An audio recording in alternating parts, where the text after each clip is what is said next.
Well, you have likely heard the term brain rot in recent months. It refers to scrolling on social media, replacing time spent on hobbies, reading, and it's having a real impact on our brain health. But neurologists are also pointing to our refrigerators, pantries, saying what we consume plays a big role in cognitive function at the same time. So much so, it could lead to serious diseases, stroke, even death. Health experts are warning your daily decaf, other food habits, they could be contributing to your brain's decline. Here now, public health senior contributor for Forbes, Dr. Omer Awan.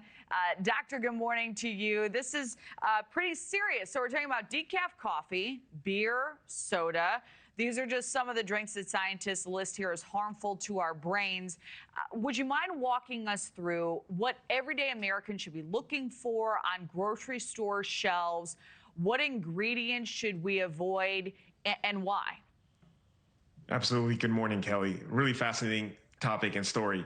And a lot of very common things that we don't assume to be harmful are harmful. So, for example, things like protein powders, sodas, French fries, very common foods that many of us eat. And if we take a look at protein powder, for example, although it's low in calories and we think that it's maybe healthy for us, it is high in artificial sweeteners. And that's the key here. When you have artificial sweeteners, that can alter the gut microbiome that's really effective and important for producing many important vitamins, minerals, and even chemicals. And for example, the chemical serotonin, which is critical for regulating things like mood and sleep, that can decrease when you have artificial sweeteners. And that can, of course, then increase levels of depression, anxiety, difficulty sleeping. So you can see how some important chemicals or ingredients can really make your brain health go down south pretty fast. Wow. And that's shocking because so many people think they're doing something good for their bodies when you throw that in a smoothie or whatnot.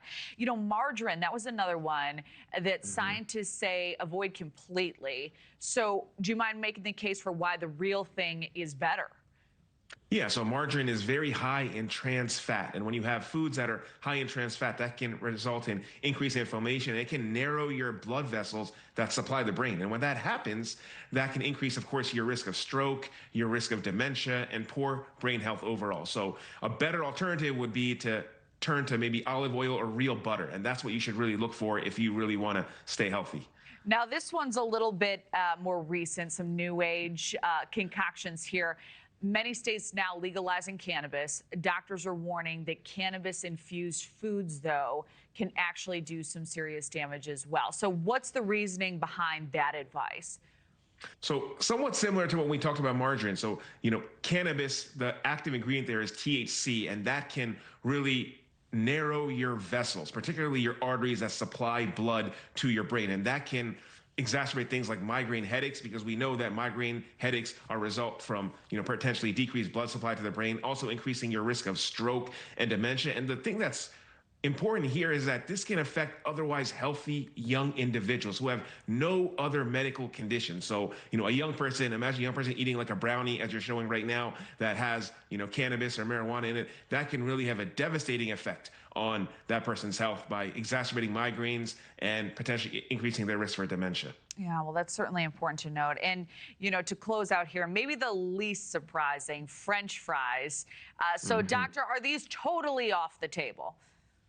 Well, I think, Kelly, one thing we have to understand is that having these in moderation is okay. Having French fries occasionally is okay. Even drinking a soda rarely or, once a month, twice a month is probably okay. But for the people that are doing this consistently and have a habitual habit of eating these regularly, this is when it can have detrimental effects on your health. So like anything in life, Kelly, if we do things, in moderation, it can probably be okay. Yeah, you can have it once and again when you're having a weak moment. All right, good to know. Dr. Omer Awan, always a pleasure, sir. Thanks for keeping us in the know.